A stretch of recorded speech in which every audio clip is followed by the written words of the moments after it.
AP Hindi stories. एक समय की बात है। त्यूनी नाम का एक राज्य था। वह बहुत ही संपन्न राज्य था, जहाँ सब लोग खुश रहते थे। उस राज्य का राजा बहुत अच्छा होने के साथ साथ बहुत दयालु भी था। वह प्रत्येक रविवार को गरीबों को अन्न दान करता था। दूसरे राज्य के गरीब भी उस राजा की बहुत प्रशंसा करते थे। राजा की सबसे बड़ी ताकत थी उसका एक मंत्री। मंत्री राजा के सारे काम देखता था। वह बहुत चालाक और बहादुर मंत्री था। अपने राज्य पर आने वाली सारी समस्याओं को तुरंत हल कर देता था। पर राजा की पत्नी उसे पसंद नहीं करती थी और उसे हटाने को बोलती थी। राज्य के अन्य मंत्री उसको देखकर बहुत जलते थे और हमेशा राजा को उसके खिलाफ भड़काते रहते थे। एक दिन राजा के महल में चोरी हो जाती है और राजा मंत्री को बुलाता है और पूछता है, तुम्हारे होते हुए हमारे राज्य में चोरी कैसे हो गई? महाराज, मुझे कुछ दिन का समय दीजिए, मैं इस चोरी के बारे में पता लगाता हूँ। और इस तरह राजा मंत्री को कुछ दिन का समय देता है और बोलता है कि पता लगाओ ये चोरी कौन कर रहा है। काफी दिन बीत जाते हैं और एक दिन मंत्री आता है और बोलता है, महाराज, ये देखिए, ये है चोर।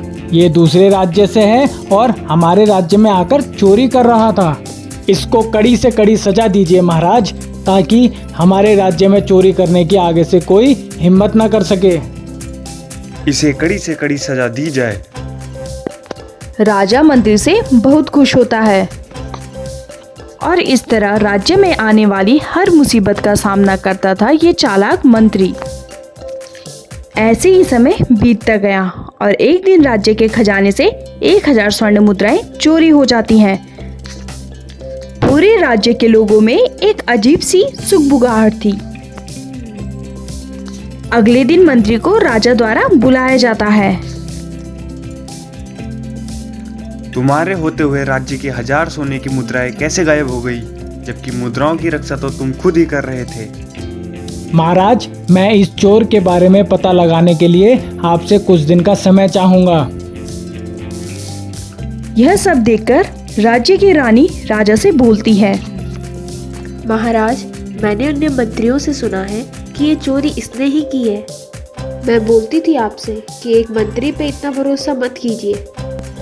जब काफी समय तक चोरी हुई स्वर्ण मुद्राओं के बारे में पता नहीं चलता, तभी मंत्री दरबार में आता है और बोलता है, महाराज, मेरे काफी प्रयास करने के बाद भी अभी चोर का पता नहीं चला।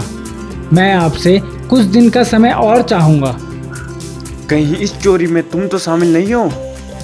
महाराज, मुझे आपकी और इस राज्य की सेवा में पूरे 45 वर्ष हो गए और आप मुझ पर अब ऐसा आरोप क्यों लगा रहे हैं, जबकि मैंने पूरी निष्ठा से राज्य की सेवा की है। सैनिकों, मंत्री के घर जाओ और जाके छानबीन करो कि कहीं ये चोरी इसी ने तो नहीं की है। कुछ देर बाद सैनिक आते हैं और बोलते हैं, महाराज, ये सारी मुद्राएं इसी के घर से प्राप्त हुई हैं। राजा गुस्से में बोलता है, इसे इस राज्य से निकाल दिया जाए। नहीं महाराज, मेरे साथ ऐसा मत कीजिए।